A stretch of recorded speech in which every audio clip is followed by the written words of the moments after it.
ዝተፈላላዩ ማዕከናት ዜና ብሃይ ሌትናንት ጀነራል ታደሰ ወረደ የናድየሎ ኣብ ውድብ ስምረት ሓድሽ ክስ ተፈጢሩ ኣሎ። ኣብ ትግራይ ዝካየድ ዘሎ ሰላሕታዊ ፖሊሲ ስቅያት ፕሬዚዳንት ትራምፕ ኩናት ደው ንኽብል ኣብ ውሳነ ተበፂሑ ኣሎ። ብኻልእ ዜና ቴህራን ኣብ ትሕቲ መጥቃዕቲ ወዲቓላ። ዝተኸበረ ሰላምታና ኣብ በቢ ዘለኹሞ ተመኒና ክቡራት ተኸታተልቲ ዕለታዊ መደብና ዜናታት ዝዕለተ በርእስተ ዜና ፈሊምና ናብ ዝርዝሮም ከነስግረኩም።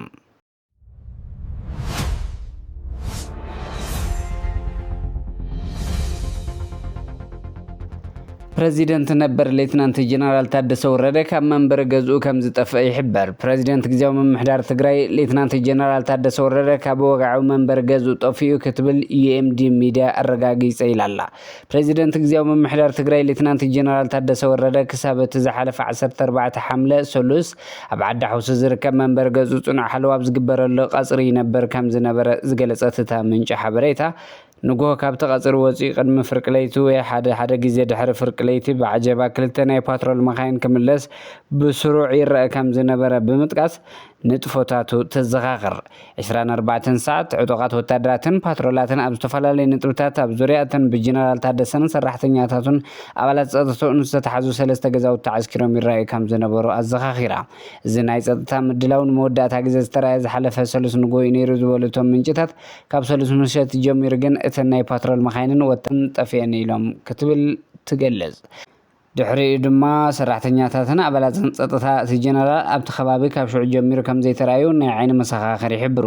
ኣብቲ ዝሓለፈ ሰሙን BBC ኣብ ዝዘርግሖ ፀብጻብ ብ15 ሓምለ 2026 ብፈረንጂ ኣምባሳደር ኣሜሪካ ኤርቪን ማሲንጋ ኣብ መቐለ ምብፃሕ ኣብ ዝገበረሉ እዋን ነቲ ጀነራል ብኣካል ክረኽቦ ዝተቋፀረሉ እዋን ቤት ፅሕፈት ፀጥታ ቢሮ ሰላምን ፀጥታን ትግራይ ብጀነራል ፍስሓ ኪዳኑ ብፍስሓ ማንጁስ ዝፍለጥ ንሓለዋ VIP ብመሰረት ዝሃቦ ትእዛዝ ጀነራል ታደሰ ምስ ኣምባሳደር ኤርቪን ማሲንጋ ንኸይራኸብ ተገይሩ ኣባላት ስድሩ ብዛዕባ ድሕንነቱ ሂወቱ ዝኸፍቶኦም ገሊፆም ምንባሮም ትገልጽ።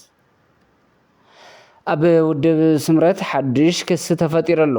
ሓደ ኣብ ግዜ ብልጽግና ማሓዳር ክፍለ ከተማ ኮይኑ ተሸይሙ ዝነበረ ወዲ ሕዚ ኣብ ወፃኢ ዓዲ ዘሎ ውድብ ስምረት ክምስረት ከሎ ገንዘብ ክንሕግና ኢልዎም 500,000 ብር ናብ ናይ ፕሮፌሰር ክንደያ ገብረ ህይወት ሒሳብ ኣታዊ ገይሩ ከም ዝነበረ ይግለጽ። ፕሮፌሰር ክንደያ ድማ እተን ናብ ሒሳቡ ዝኣተዋ ገንዘብ ብዙሕ ዝለመደ ኣይጸንሕንን ኣብ መወዳእታ ውድብ ስምረት ኣኼባ ፀዊዓ እቲ ገንዘብ ኣታዊ ክገብሮ እንተተላበወት በዓልቲ ገዛይ ናተይ መሲልዋ ተጠቒማትሉ እያ ኢሉ መሊሱ እዩ። ግዜ ሂቦም ተጸቢየሞ ግን ኣይመለሶን። ኣብቲ ናይ ስምረት ኣኼባ ጣዕሚ ዓረደሙን ዶክተር ሽሻይ ኣማረን ኣብርሃም በላይ ካብ ስምረት ዘዋፈሮም ንፕሮፌሰር ክንደያ ወጢሮም ሒዞም ዝመጎትዎ ኮይኖም ብድሕሪ እቲ ገምጋም ድማ ኣብ መንጎ ጣዕሚ ዓረደሙን ክንደያን ከቢድ ባእሲ ተፈጢሩ። ብኻልእ ኣገላልፃ ኣብ መንጎ ኣብርሃም በላይን ክንደያን ምባል ይካል። እዚ ዕላል ኣዲስ ኣበባ ምዃኑ ዘሎ ኣባል ስምረት ዝኾነ ኣካል ይፈልጦ ይብሉ እቶም ነዚ ሓበሬታ ዘካፍሉ ኣካላት።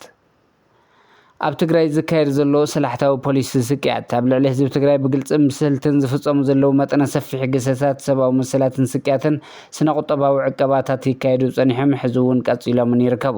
ስርዓት ብልጽግና ኦሮሞ ሰላሕታዊ ፖሊሲ ስቅያት ብግልጽ ካብ ዝግበር ወታደራዊ ውግእ ወፃእ ብሕቡእን ብግልጽን ዝተፈላለዩ መንገድታትን ማሕበራትን ተጠቒሙ ንህዝቢ ትግራይ ንምድኻም ንምስቃይ ንምጽናትን ደኒና ንኽንግዛእ ንምግባር ስነ ኣእምራዊ ፀቕጢ ንምፍጣር ንጥቀመሉ ዘሎ ናይ ጽንተት ስልቲ ኮይኑ ኣሎ። ካብኣቶም ድማ ምክልካል ዳግማይ ህንፀት ዝዓነው ትካላት መድሓኒታትን ጥሜት ከም መሳርሒ ውግእ ምጥቃም ሚስጥራዊ ማእሰርታትን ስቅያትን ምክያድ ስነ ኣእምራዊ ኩናትን ምክያድ ክልከላ ነዳዲ ምክያድ ከምኡ እውን ዕጡቓት ምጥንኻርን ምጥያሽን ዝኣመሳሰሉ እዮም። ፕሬዚዳንት ትራምፕ ኩናት ደው ንኽብል ኣብ ውሳነ በፂሑ ኢሉ ኣሎ። ምምሕዳር ፕሬዚዳንት ኣሜሪካ ዶናልድ ትራምፕ ኣንጻር ኢራን ዘካይዶ ዘሎ ኩናት ደው ከብል ከም ዘሎ ቤት ምክሪ ክፍሊ ሕጊ እቲ ሃገር ወሲኑ። እቲ ብዶናልድ ትራምፕ ዝምራሕ ሰልፊ ሪፐብሊካን ብበዝሒ ዝርከቡ ባይቶ ትራምፕ ነቲ ኩናት ደው የብል ዝብል ውሳነ ብዓብለልነት ከም ዘጽደቐ ተሓቢሩ እዩ። ውሳነ እቲ ባይቶ ነቲ ፕሬዚዳንት ካብ ምጥቃም ሓሊፉ ዘየግድዶ እኳ እንተኾነ ካብቶም ነቲ ረቂቕ ድምፂ ዝሃቡ 4 ድማ ካብ ሰልፊ ሪፐብሊካን ምዃኖም እቲ ኩናት በአባላት ሰልፊ ትራምፕ እውን ደገፍ ከም ዘይብሉ ዘመላኽት ምዃኑ ተገሊጹ ኣሎ። ፕሬዚዳንት ትራምፕ ነቲ ኩናት ደው ከብሎ ዝእማምን ኣባይቶ ዘቕርበት ፕራሚላ ጃያፓል ካብ ሰፊሕ ዲሞክራት ክትከውን ከላ እቲ እማመ በዝሒ ድምፂ 214 ተቃውሞ 208 ተቐባልነት ምርካቡ ተሓቢሩ ኣሎ። እቲ ረቂቕ ብበዝሒ ድምፂ ዝጸደቐሉ ምኽንያት ድማ 4 ሪፐብሊካን ነቲ ረቂቕ ብምድጋፍ ድምፂ ምሃቦም ስዒቡ እዮም። ሰነይት ኣሜሪካ ሎሚ እውን ኣብ ተመሳሳሊ ረቂቕ ድምፂ ክህብ ትፅቢት ከም ዝግበር ጸብጻባት ይሕብሩ። بخل زينا تيران أب تحت مدقعة ودي غلا تيران داقمي أب تحت مدقعة كم زعته تصبصبرو بمسارتنا مجمرات تصبصبات إمارات عرب أبرز ختمة إيران تيران نزركب وانا بيت صحفة IRGC إلى ما بمقبر نام ميسايل النفرت المدقعة كم زجمرات يفلت تخونتات زي كبير مهانو كبير قدات كيبت حسقات كم زلني حبر حد العلوي مرح إيران إمارات وسيلات تزلا سقوم تقبر ملسي ناتو خبير واقع كم زخفلا أي حسبتنا لا قبل قليل سلام امباركس كبرات تخطات التمربنا زيناتات الزعلة تبز كم بيتنا سسنا ينعخم سلام نعخ تقرأي